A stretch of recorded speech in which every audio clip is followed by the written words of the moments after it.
I started brewing beer at home when I was a sophomore at BSU, and I had a couple roommates. Of course, we drank beer, and we wanted to give our hand brewing it. We had a good friend that also brewed beer.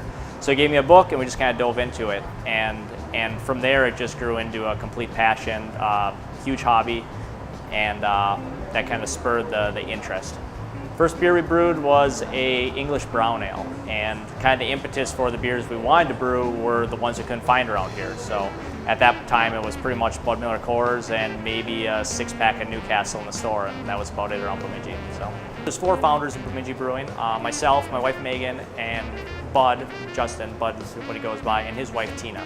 So Bud and I crossed paths in the design tech department at BSU. So I was brewing already by then, and Bud was coming through a couple years behind me. We connected, brewed together a little bit, and that's when the idea was originally hatched. And then we kind of all went our separate ways, and by the time I was living in St. Paul and he and Tina were all on the East Coast, we really started formulating the plans. That would have been about 2010. And then 2011, we all started making our way back towards Bemidji. They went through Montana, my wife and I were in St. Paul, and then we ultimately ended up back in Bemidji to start the brewery.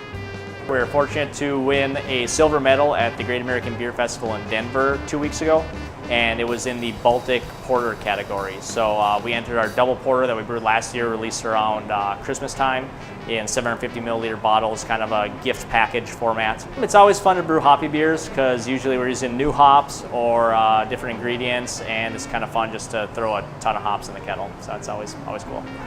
We get a lot of first-time not drinkers, first-time craft beer drinkers, first-time brewery experience folks come through, just by nature of being a small community in northern Minnesota and kind of separated from the metro. One thing we try to do is keep a spectrum of beers on tap, so that way we've got everything from low-intensity, delicate beers, all the way up to hop bombs or dark and roasty, porters and stouts. So one thing that we usually have on is going to be our German blonde ale. So it's going to be kind of a facsimile of a light lager, but it's going to be a little hoppier, a little maltier, just a little richer. Definitely a good kind of stepping stone beer for someone getting into craft beer. Our top selling beer is going to be our India Pale Ale, or IPA. It's one of the 2 beers that has been on since we opened the tap room, the Robust Porter and the India Pale Ale. The hoppy beers tend to really fly through the taps, and our IPA we intend to keep around for foreseeable future.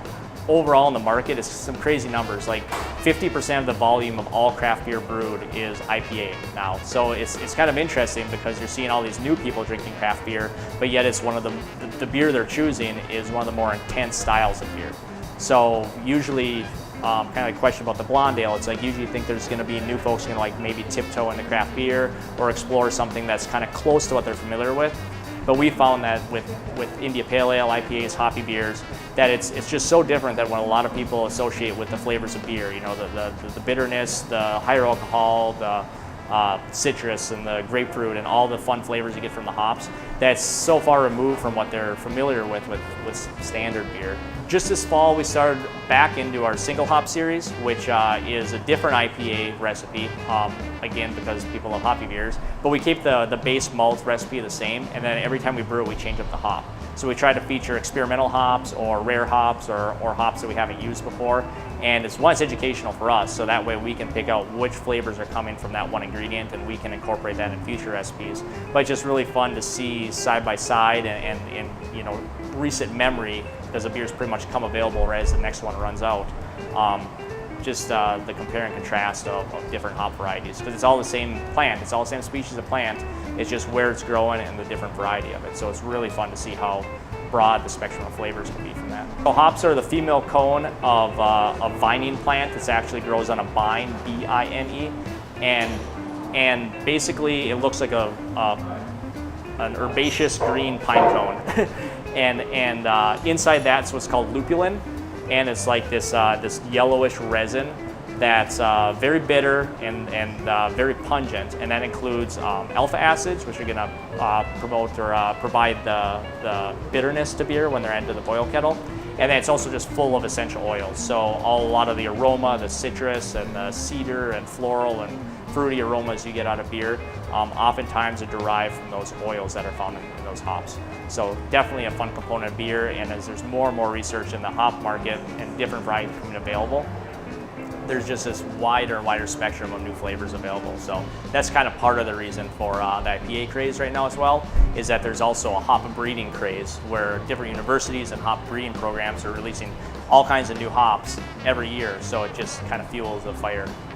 Pints for Pals is something we've seen at a few other breweries in a little different format. Again, my wife, Megan, that was kind of her impetus to basically think of a beer layaway program. So if you're hanging out at the bar and you wish your friends they were drinking with you, you can kind of buy a beer for them even though they'll enjoy it probably at a different time. So it's been pretty popular, and we see more than pints. We see sample paddles and growlers and all kinds of stuff up there. So Community Pint Night is where we team up with a local nonprofit, and from 5 to 7 p.m. every other Wednesday, $1 from all of our sales goes to their efforts. So it's great because for us, it brings a lot of people that maybe don't experience beer all that often, or maybe don't have a direct reason to come to Bemidji Brewing. But really the great thing is a lot of nonprofits that we've experienced, especially in a smaller town, maybe don't have the venue available to host a group or to host a public meeting space. So to be able to have a brick and mortar community space is something that we're really thrilled to be able to offer. And it's been awesome to see a lot of people really jump on it, have food available and a lot more information about their causes, and just really see some cool initiative come out of it. We've been fortunate to have a great response. There's definitely, even though it's a fantastic community, there's definitely, because of a lot of influx of new brewers, quality and consistency comes up as a topic pretty often. And one thing that we've always taken as a mantra, and myself as a brewer, is to just be at face value with other brewers. So making sure that they feel open to tell me what they think about our beers and my beers, and be able to have that open feedback channel. So we've been fortunate to have a good response, and we've been making a lot of friends in the industry, so hopefully we can keep that up.